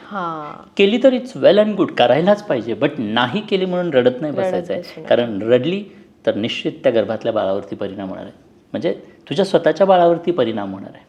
मग त्या बाळाला असं बनू द्यायचं आहे का? नाही आहे ना. आई कशी हरू शकेल? भले जगानं मदत केली ठीक, नाही केली तरी पण आईनं मात्र हरायचं नाही आहे. तिनं गर्भातल्या बाळासाठी थोडासा वेळ द्यायचाच आहे. आणि या पद्धतीनं जर प्रत्येक गर्भवती महिलेनं या पद्धतीनं असं जागरूकपणे जर का हा वेळ बाळासाठी इन्व्हेस्ट करायला सुरुवात केली तर माझी खात्री आहे की अनेक भारतरत्न, अनेक देशाचं प्रतिनिधित्व करणारे व्यक्तिमत्व, अनेक नोबल विनर याच धर्तीतनं पुन्हा एकदा जन्माला येतील. छत्रपती शिवाजी महाराजांसारखे अपत्य पुन्हा एकदा घराघरात घडलेले आपल्याला बघायला मिळतील. क्या बात आहे. म्हणजे सर बेसिकली असं आहे की गर्भवती असताना, प्रेग्नंट असताना आनंद खूप महत्त्वाचं आहे. महत्त्वाचं आनंदी आहे. राहणं खूप महत्त्वाचं आहे. पॉझिटिव्ह राहणं महत्त्वाचं आहे. करेक्ट. आणि त्यासाठी घरच्यांचा सपोर्ट असणं खूप महत्त्वाचं आहे Yes, आणि तुमच्या आजूबाजूच्या लोकांचा सपोर्ट असणं खूप महत्त्वाचं आहे. त्यामुळे जरी तिला ऑफिसला जायचं आहे किंवा तिला इतर कामांमध्ये बिझी राहायचं तर ती राहू शकते, पण तिला हे काही 2 तास तिला गर्भसंस्कारसाठी तिला देणं गरजेचं आहे. येस. आम्ही याच्यात काय करतो की आता बरेचसे लोक म्हणजे वर्कशॉप कार्यशाळेमधून ह्या सगळ्या गोष्टींचं पूर्ण नॉलेज दिलं जातं, बट नॉलेज मिळेल पण एन्व्हायरमेंट मिळत नाही. करेक्ट. जसं मला ऐकल्यानंतर लोक खूप मोटिवेट होतात, बट घरचं वातावरण नाही ना बदललेलं. घरी गेल्यानंतर पुन्हा तीच रडगाणी, पुन्हा तेच वातावरण. 2-4 दिवसानं हे मोटिवेशन निघून जाईल. म्हणजे Correct. जरी माहिती असलं की मला हे करायचं आहे, पण ती करू शकेल का हा प्रश्नचिन्ह उभा राहतो. त्यामुळे डिलिव्हरीपर्यंतचा सपोर्ट देण्याचं काम आम्ही चालू केलं आणि आम्ही मग हे घरातलं वातावरण बदलण्यासाठी काम करतो. म्हणजे स्त्रीला हो. टास्क तर देतो, तिच्याकडून करवून घेतो तर घेतोच, तिचं मॉनिटरिंग करतो ते करतोच. डॉक्टरांपासून सायकोलॉजिस्टपासून अनेक लोकांची आम्ही मदत पण देतो. शिवाय त्यांचे इनलॉज असतील, हजबंड असतील, यांनाही या प्रोसेसमध्ये आम्ही इन्व्हॉल्व करतो आणि एव्हरी डे त्यांच्याकडून हे टास्क करून घेतो आणि त्यांना दररोज ही टास्क करण्याची म्हणजे करून घेण्याची ही जबाबदारी घेतो. आणि त्यामुळे मग वर्किंग असो, नॉन वर्किंग असो किंवा काहीही असो, ही गर्भवती महिला खूप छान पद्धतीने प्रत्येक टास्क कंप्लीट करते. आणि म्हणून जोडली गेलेली प्रत्येक 100% म्हणजे जोडली गेलेली प्रत्येक गर्भवती स्त्री 100% आज सॅटिस्फाईड आहे. गुगलला पाहिलं तर अनेक लोकांचे तुम्हाला मनोगत बघायला मिळतील. So every mother. परवा एका आईनं असं पत्र लिहिलं की sir really thank you so much, कारण 2ऱ्या महिन्यात असतानाच मी तुमची कार्यशाळा केली आणि ही कार्यशाळा ऐकल्यानंतर मला वाटलं की काही नाही करता येईल आपल्याला, एवढं काय अवघड आहे, सरांनी तर आता माहिती दिलेलीच आहे, आपण करू. आणि त्यानंतर मग सुरुवात केली, ॲक्टिव्हिटीज स्टार्ट केल्या, बट घरातलं वातावरण असं पोषक नव्हतं. घरातलं होणारी दररोजची भांडणं, नवऱ्याबरोबर काही होणारे वादविवाद, सासू-सासऱ्यांबरोबर होणारे वादविवाद, आणि यामुळे मी डे बाय डे एवढी डिप्रेशनमध्ये गेले, एवढे फ्रस्ट्रेशन्समध्ये गेले. 4था महिना लागला आणि मला खूप असह्य झालं की खरंच मी माझ्या बाळासाठी काही करत नाही, कारण त्या 2ऱ्या महिन्यापासून 4थ्या महिन्यापर्यंत मी तो वेळ वाया घालवला. आणि तिनं पत्रात लिहिलं की सर मी तेव्हाच डिसिजन घ्यायला पाहिजे होता. मी आज जॉईन होऊन 1 महिना झालं. 1 महिन्यानंतर त्याने ते लेटर लिहिलेलं होतं की 1 महिना झालं मी जॉईन होऊन आणि खरंच मला आज असं वाटतं की मी त्यावेळेला एफ-डी मोडून जरी मी काही तुमच्या फीज भरून जॉईन झालो असतो तर बरं झालं असतं. म्हणजे हा एवढा सुंदर त्यांचा अभिप्राय आहे. आता अनेकदा म्हणजे कार्यशाळेमध्ये किंवा ह्या फीजचा सुद्धा बरेचसे लोक विचार करतात. मला असं वाटतं की जसं मगाशी उदाहरण दिलं, उद्या डिलिव्हरीनंतर LKG UKGला सुद्धा आम्ही लाख 2-2 लाख रुपये भरणार आहोत. मॅटर्निटी फोटोशूटला आम्ही लाखो रुपये भरणार आहोत. पहिला बड्डे बाळाचा असेल तेव्हाही आम्ही लाखो रुपये खर्च करणार आहोत. पण हा नंतरचा भाग आहे. पण जेव्हा ते बनतंय, एक आई जर का आयुष्यभराची शिदोरी त्या बाळाला देत असेल तर आईनं फीजचं टेन्शन घ्यायला नको आहे. फीज हा काय, तर फीज हा just a medium of transactions. आज 30 लोकांची टीम, अनेक डॉक्टर्स, संपूर्ण सिस्टीम, प्रत्येकजण आईला मोटिवेट करण्यासाठी, आईकडून ह्या प्रत्येक ॲक्टिव्हिटी करून घेण्यासाठी काम करत असताना लोकांनी या पद्धतीने विचार नाही केला पाहिजे. आज प्रॉब्लेम झाल्यानंतर तुम्ही जसं सांगितलं की आम्हाला बाळामध्ये जाणवलं इश्यूज आहेत, तर त्यानंतर तुम्ही फीज किंवा कोणा डॉक्टरांच्या फीज, कन्सल्टेशनच्या फीज याचा विचार केलात का? नाही. ॲट एनी कॉस्ट त्या बाळाला तुम्हाला पुढं त्या इश्यूजमधून बाहेर काढायचं होतं आणि तुम्ही ते केलंतही. मग जेव्हा खरंच ही अपॉर्च्युनिटी, जसं तुम्ही आज म्हटलात की मला आता खूप रिग्रेट फील होतं की आधी मला का नाही भेटलं, आणि ऑब्व्हियसली तर हीच प्रोसेस आहे. आधी जर का तुम्ही आज हा पॉडकास्ट ऐकताय, आधी जर का या गोष्टींचं नॉलेज मिळतं आहे, तर मला वाटतं की निश्चित आत्तापासून तुम्ही जागरूकपणे या प्रोसेसमध्ये इन्व्हॉल्व झालं पाहिजे.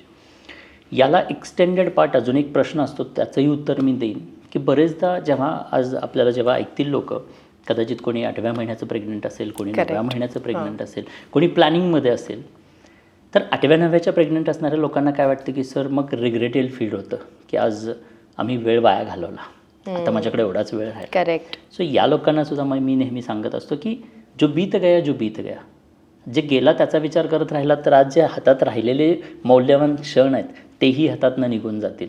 So don't waste. जेवढा वेळ राहिला आहे ना तेवढा देखील सफिशियंट आहे. हा first part. Second part, pregnancy प्लॅनिंगमध्ये असणारे कपल्स, म्हणजे खरं तर सुरुवातीपासून गर्भसंस्कार करायला पाहिजेत. आज तुम्ही ज्या महिन्यात ऐकताय तिथून सुरुवात करा, कारण जोपर्यंत प्लॅसेंटाला अटॅच्ड आहे तोपर्यंत खूप छान परिवर्तन करता येणार आहे. डिलिव्हरी झाल्यानंतर फक्त सांगू शकता, बदलू शकत नाही आहे.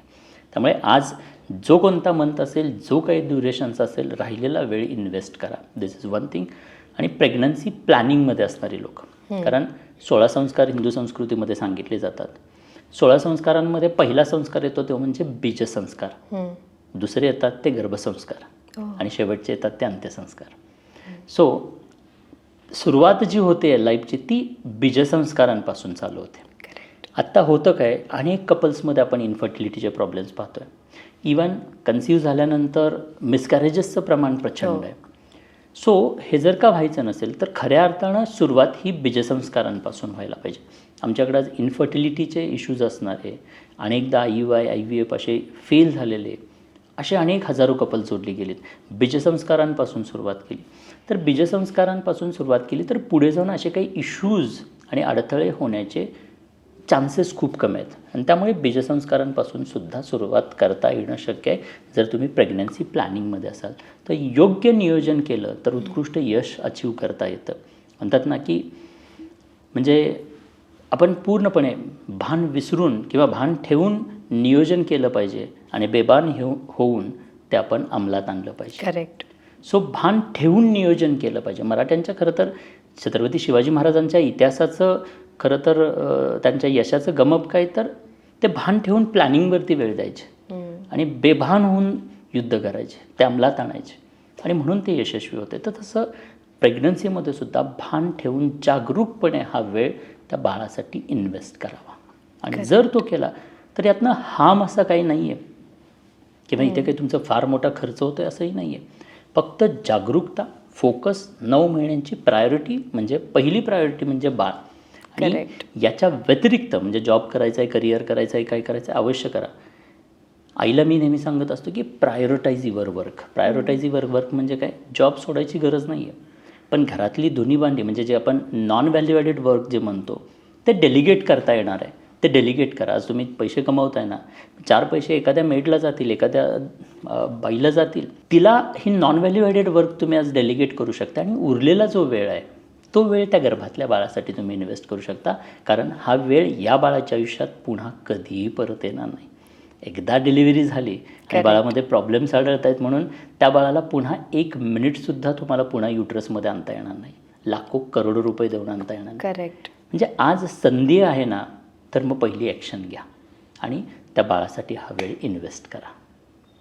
खरंच खूप महत्त्वाची गोष्ट आहे ही. आणि मला असं वाटतं आपला पॉडकास्ट ऐकल्यानंतर अनेक गर्भवती महिला, मग जसं डॉक्टर म्हणाले की 8व्या महिन्यात जरी असलं तरीही तुम्ही गर्भसंस्कार करू शकता. आणि त्याचबरोबर जे खरं प्रेग्नन्सी प्लॅन करतात त्यांच्यासाठी तर म्हणजे मला असं वाटतं हा पॉडकास्ट खूपच फायदेशीर ठरणार आहे.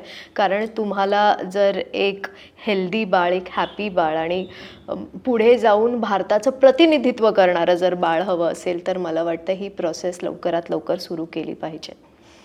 नक्कीच. येस सर, आपण जसं फिजिकल ग्रोथसाठी जसं आपण डॉक्टरकडे जातो प्रेग्नन्सीमध्ये की स्कॅनिंग करतो, मग त्यात काही आढळलं तर आपण त्यावर उपचार करतो वगैरे वगैरे, ही प्रोसेस असते. पण तुमचं असं म्हणणं आहे की गर्भसंस्कार केल्यानं इंटेलेक्च्युअली जी ग्रोथ होते किंवा इमोशनल कनेक्ट, या सगळ्या गोष्टी खूप महत्त्वाच्या आहेत. तर असे काही केस स्टडीज आहेत का तुमच्याकडे किंवा असे काही कपल्स आहेत का की ज्यांना प्रचंड फायदा झाला? खूप सारे केस स्टडीज आहेत. चंदीगडमधून एक चारू नावाच्या मॅडम आमच्याकडे जॉईन झालेल्या होत्या. सर्वसाधारण 4थ्या महिन्याच्या एंडला किंवा 4थ्या महिन्यात जॉईन झाल्या आणि 10-12 दिवस जॉईन झालेले होते जॉईन होऊन. आणि 5व्या महिन्यामध्ये ॲनॉमली स्कॅनिंग होतं. ॲनॉमली स्कॅन झालं आणि स्कॅनिंग झाल्यानंतर बाळाच्या ब्रेनमध्ये काही फ्लुइड्स आढळले आणि स्वेलिंग होतं बाळाच्या. आता एकतर चारू मॅडमची प्रेग्नन्सी जवळजवळ 10 वर्षानंतरची आणि पहिली प्रेग्नन्सी होती. So it's a precious kind of pregnancy. 5 महिने बाळ गर्भामध्ये सांभाळल्यानंतर, वाढवल्यानंतर 5व्या महिन्यानंतर रिपोर्ट पाहून जर डॉक्टर सांगतायत की तुम्हाला आता ते अबॉर्ट करावं लागेल कारण बाळाच्या ब्रेनला इश्यूज आहेत, तर कोणती आईला ते चांगलं वाटेल? सो चारू मॅमना प्रचंड म्हणजे तो शॉक होता. त्यांनी डॉक्टर बदलले, दुसऱ्या डॉक्टरांचं कन्सल्टेशन्स घेतलं.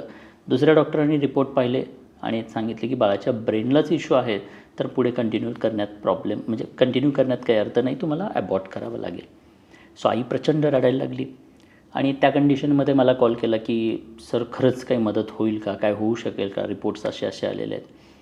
मी सांगितले की मॅडम मेडिकल रिपोर्ट्स आहेत ते आपण डिनाय नाही करू शकत आहे, बट एक अजूनही संधी आहे. काय संधी आहे? तर तुम्हाला जर खरंच ॲबॉर्ट करायचं आहे तर आपल्याकडे अजून वेळ आहे, काही दिवसांचा वेळ आहे. So why don't you follow some activities. मी काय ॲक्टिव्हिटीज सांगतो त्या फॉलो करा. आपण रिटेस्ट करू काही दिवसानंतर आणि त्या रिपोर्टच्या बेसिसवरती तुम्ही डिसिजन घ्या. आता आईला कुठेतरी होप्स मिळाले या गोष्टीमधून. आईनं सांगितलं की सर तुम्ही सांगाल ते करायला तयार आहे, प्लीज मला काहीतरी ॲडवाईस करा. मग त्यांना काही व्हिज्युअलायझेशनचा पार्ट, की कशा पद्धतीनं व्हिज्युअलाइज करून आपण त्या बाळाचा ब्रेन कसा व्हिज्युअलाइज करता येईल, व्हिज्युअलायझेशनवरती गाईड केलं, ॲफर्मेशन्सबद्दल गाईड केलं आणि माझे जे ट्रान्स आहेत 3च गोष्टी मी त्यांना कन्सिस्टंटली करायला लावल्या. 20 दिवस त्या आईनं रेग्युलसली फॉलो केलं. 21व्या दिवस रिटेस्ट केल्या गेल्या आणि रिटेस्ट नंतरचे जे रिपोर्ट आले, that reports are absolutely normal. आजही हे रिपोर्ट्स एम्स ट्रामा सेंटर चंदीगडमध्ये डॉक्टरांनी प्रिझर्व केलेले Oh my आहेत. God. डॉक्टरसुद्धा सरप्राईज होते की हाऊ इट हॅपन्स. मी आई आहे सर, मी तिच्या भावना समजू शकते. आणि खूप सुंदर. मग त्यानंतर बाळाला जन्म दिला. 27 फेब्रुवारी 2023ला चारू मॅमने बाळाला जन्म दिला. बेबीचं स्कॅनिंग केलं. Absolutely everything normal. आजही त्या डेली टचमध्ये असतात. सेकंड प्रेग्नन्सी झाली. सेकंड प्रेग्नन्सीला सुद्धा त्यांनी ही सगळी प्रोसेस फॉलो क्या केली. बात आहे. Everything is good. ब्लेसिंग्स आहेत सर तुमच्याकडे. म्हणजे अशा अनेक गोष्टी होतात आणि मला वाटतं ही एकच गोष्ट नाही आहे. सॉरी. I can relate. हो, म्हणजे mother in front of me. 5व्या महिन्यात एखाद्या बाळाला असं झालं आणि ते चांगलं झालं, अरे बापरे, बिग थिंग. बाळाच्या हृदयाला स्कॅनिंगमध्ये काही होल सापडलं. अशा अनेक हजारो केसेस आहेत माझ्या रिटर्नमध्ये. मी जे सांगतोय ह्या प्रत्येकाचं आयदर व्हिडिओ किंवा रिटर्न टेस्टिमोनियल बघायला मिळेल. सो बाळाच्या हृदयामध्ये म्हणजे स्कॅनिंग करताना मोस्टली 7व्या महिन्यात किंवा 4थ्या महिन्यात बाळाच्या हृदयाला होल आहे, अशा प्रकारच्या अनेक केसेस मला जाणवल्या. नाशिकमधल्या एक डॉक्टर मॅडम आहेत, स्वतः पती पत्नी दोघेही डॉक्टर आहेत. त्यांनाही 7व्या महिन्यात जाणवलं की बाळाच्या हृदयाला होल आहे.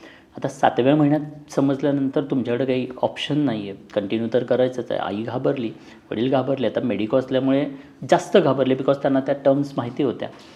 त्यांनी अनेक डॉक्टरांना विचारलं, काही झालं आता पर्याय नाही आहे, कंटिन्यू केलं. त्या आईला माझ्या अफर्मेशन्स, व्हिज्युअलायझेशन या टेक्निक्स मी शिकवलेल्या होत्या, त्यांनी त्या फॉलो केल्या आणि डिलिव्हरी झाली. डिलिव्हरीनंतर बाळाला स्कॅनिंग केलं गेलं आणि ॲब्सोल्युटली बाळाच्या हृदयाला कसलंही काहीही प्रॉब्लेम नव्हते. अशा किमान 1001 केसेस माझ्याकडे आहेत. क्या बात आहे.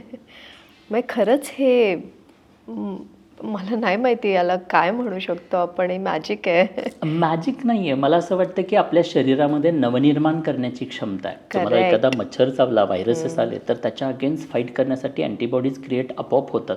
करेक्ट. एखादी हार्टची आर्टरी ब्लॉक असेल तर पूर्वीच्या काळी ॲटोमॅटिकली पॅरलल आर्टरी तयार होते.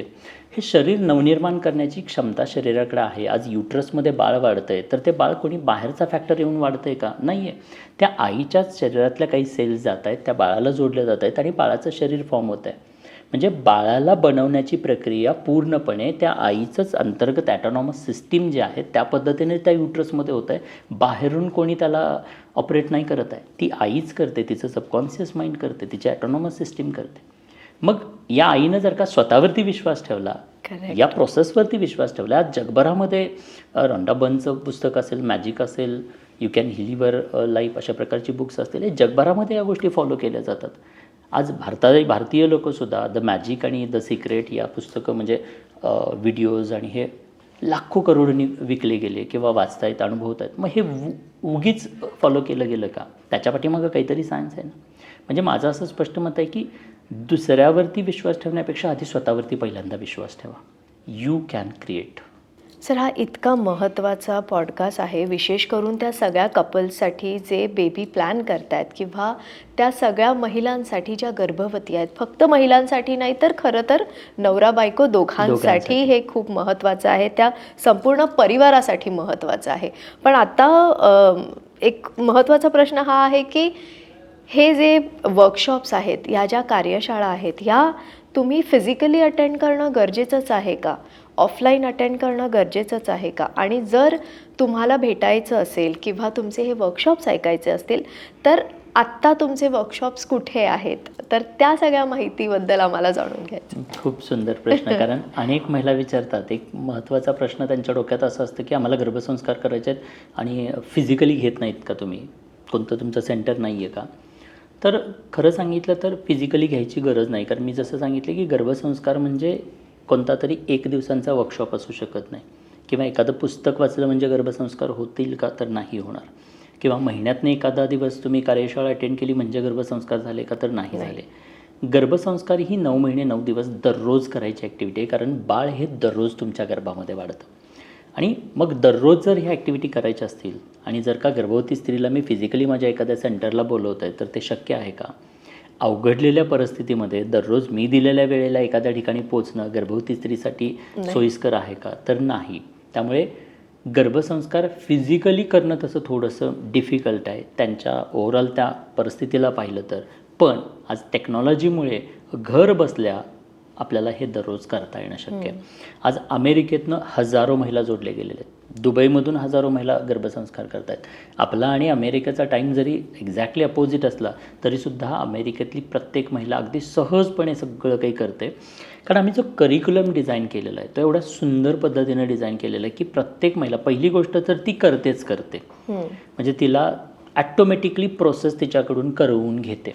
त्यामुळे कुठलीही गर्भवती महिला असेल तर ती स्वतःच्या बाळासाठी ॲटोमॅटिकली हे करते. सिस्टीम एवढी सुंदर बनवलेली आहे आणि तुमच्या वेळेनुसारच तुम्हाला फॉलो करायचं आहे. म्हणजे असं नाही आहे की माझ्या वेळेत तुम्हाला काय ॲक्टिव्हिटी करायच्या आहेत. ॲक्टिव्हिटीज खूप एवढ्या सुंदर पद्धतीने डिझाईन केलेल्या आहेत की तुम्हाला तुमच्या वेळेनं, जसं की सकाळी 10 मिनटं, दुपारी 10 मिनटं, ऑफिसला जाता 10-15 मिनटं, ऑफिसमध्ये लंच ब्रेकमध्ये 10-15 मिनटं, ऑफिसमधून येताना 10-15 मिनटं, झोपण्याच्या आधी 10-15 मिनटं, असा ओव्हरऑल 24 तासांमधला कमीत कमी 90 मिनिटांचा वेळ तुम्हाला द्यायचा आहे आणि तो इझिली तुम्हाला देता येतो. आणि हे मुळे शक्य झालेलं आहे. आणि म्हणून आज जोडलेली प्रत्येक महिला तिच्या वेळेनुसार तिला वेळ देता येतो. म्हणजे आज पोलीस कर्मचारी महिला, हजारो पोलीस महिला आमच्याकडे आज गर्भसंस्कार करत आहेत, किंवा इव्हन गायनेकॉलॉजिस्ट असेल, डॉक्टर्स असतील, अशा वेगवेगळ्या प्रोफेशनच्या महिला करत आहेत. का तर त्यांच्या वेळेनुसार करता येते. हा याच्यातला महत्त्वाचा भाग आहे. आणि घर बसल्या बसल्या तुम्हाला अनेक गोष्टींचं नॉलेज मिळतं. पूर्वी काय असायचं, एकत्रित कुटुंब पद्धतीमध्ये घरातले असणारे सिनियर्स, त्यांच्याकडून प्रेग्नन्सीमध्ये अनेक गोष्टींचं मार्गदर्शन मिळायचं. पण आत्ता काय झालेलं आहे की आता घरातलीच लोकं राहिलेली नाहीत. जेव्हा आपण सिटीमध्ये राहतो, फक्त हजबंड वाईफ न्यूक्लिअर फॅमिलीमध्ये आहेत आणि त्यातल्या त्यात प्रायमी मॉम असेल तर तिला अनेक गोष्टींचं प्रश्न पडलेले आहेत. आणि छोट्या मोठ्या प्रश्नांसाठी प्रत्येक वेळेला आपण डॉक्टरांकडे नाही जाऊ शकत. पण इथे जी काही कम्युनिटी बनलेली आहे आमची, ट्रायमेस्टर वाईज ग्रुप बनलेले असतात आणि कम्युनिटीमुळे होतं काय, तुमचा छोटा मोठा प्रश्न असू दे, हे खाऊ का नको, ते करू का नको, मग असं झोपू का नको, असं बसू का नको, करेक्ट, एन नंबर ऑफ जे डाऊट्स असतात, हे छोटे छोटे डाऊट इमिडिएटली मनात आलं की तुम्ही लगेच विचारू शकता आणि तुम्हाला त्याचं रिझल्ट्स म्हणजे लगेच समाधान मिळतं. त्यामुळे ह्या टेक्नॉलॉजीमुळे आता गर्भसंस्कार घर बसल्या ऑनलाईनमध्ये सहज आणि सोप्या पद्धतीनं करू शकता. कार्यशाळाबद्दल तुम्ही विचारलं तर कार्यशाळा आज महाराष्ट्रातल्या काही सिटीजमध्ये, जसं मुंबईमध्ये काही ठिकाणी होतात, वाशीला होतं किंवा अजून काही ठिकाणी मुंबईमध्ये होत आहेत, वेगवेगळ्या महाराष्ट्राला, पुण्यामध्ये रेग्युलरली आमचे होतात, एव्हरी मंथला होतात. तर तुम्ही physically husband, wife, even in laws सगळ्यांनी मिळून ही अटेंड करायला पाहिजे. म्हणजे आज बाळ जरी तिच्या गर्भामध्ये वाढत असलं तर तिला बाहेरून एन्व्हायरमेंट देण्याचं काम इन लॉज किंवा हजबंड करतोय, तर त्यांनीही या प्रोसेसमध्ये इन्व्हॉल्व झालं पाहिजे.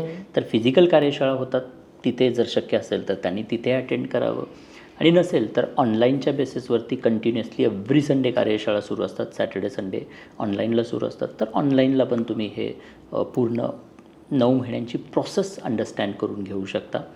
आणि त्यानंतर तुम्हाला वाटते की माझं एन्व्हायरमेंट असंच बदललेलं राहायला पाहिजे, तर डिलिव्हरीपर्यंतच्या कंप्लीट कोर्ससाठी सुद्धा पुन्हा तिथून पुढे आमच्यासोबत जोडले जाऊ शकता.